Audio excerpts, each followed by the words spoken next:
ఎందుకే వచ్చిన దగ్గర నుంచి ఇంటికి వెళ్తా అని గోల్ చేస్తున్నావు? ఇక్కడ ఇంత బాగుంది కదా, మేమందరం ఉన్నాం కదా, ఏడో మాకు రా ఆడుకుందాం. నేను రాను, మీరు వెళ్ళిపోండి. మనకెందుకే, పదండి. అడుగుతున్న కొద్దీ అది ఓవర్ యాక్షన్ చేస్తుంది. మనం వెళ్ళిపోదాం పదండి. ఏడిసినంత సేపు ఏడుచుకుని అదే వచ్చిద్దిలే, పదండి వెళ్దాం.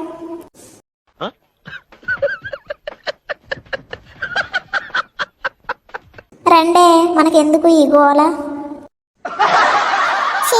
నాకు ఈ హాస్టల్లో ఉండబుద్ధి కావట్లేదు. నాకు చచ్చిపోవాలనిపిస్తుంది. కానీ నేను చచ్చిపోతే మా అమ్మ నాన్న ఏడుస్తారేమో, అందుకని ఆగే. లేకపోతే కంఫర్ట్ డబ్బా ఉంది, అది తాగి చచ్చిపోయేదాన్ని.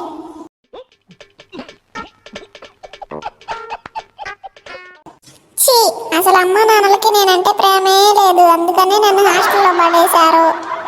నేను చిన్నప్పుడు చెత్త కుప్పలో దొరికుంటాను వాళ్ళకి.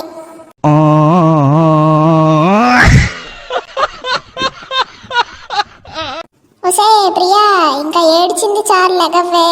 నీ స్నానం చేసే టైం అయిందిరా, వెళ్ళి చేసిరా. ఆహా, నేను ఇప్పుడే చేయను, నేను ఇంకో అరగంట ఆగి చేస్తాను. ఇదేమీ నీ ఇల్లు కాదు, నిన్నెప్పుడు పడితే అప్పుడు ఇక్కడ చేయనీరు స్నానం.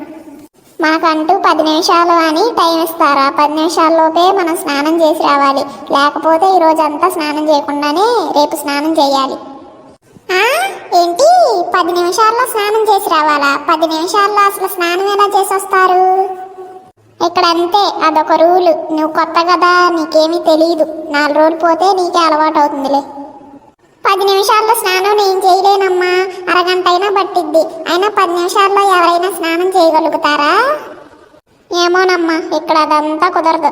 నువ్వు వెళ్ళిన 5 నిమిషాలకే వచ్చి టపా డోర్లు కొడతారు. అయిపోయిందా ప్రియా, అయిపోయిందా అని. ఇంకా చెప్పాల్సింది చెప్పానమ్మా, నీ ఇష్టం.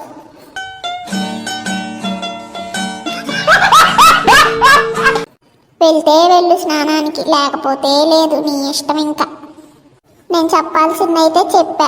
తొందరగా స్నానం చేసిరా, మనకి మెస్ బెల్ కొడతారు, మళ్ళీ టిఫిన్ చేసి రావాలి. సరేలే మరి, మెస్ బెల్ కొట్టారు కానీ మేమందరం మెస్కి వెళ్ళొస్తాం. స్నానం చేసి వెంటనే వచ్చాయి. స్నానం చేయకపోతే మొహం అన్న కడుక్కుని తొందరరా. నీ పళ్ళెం కూడా తీసుకెళ్ళి కడిగి అక్కడ పెడతాం. తొందరగా రా, సరేనా? సరేలే, వస్తానులే బ్రష్ చేసి.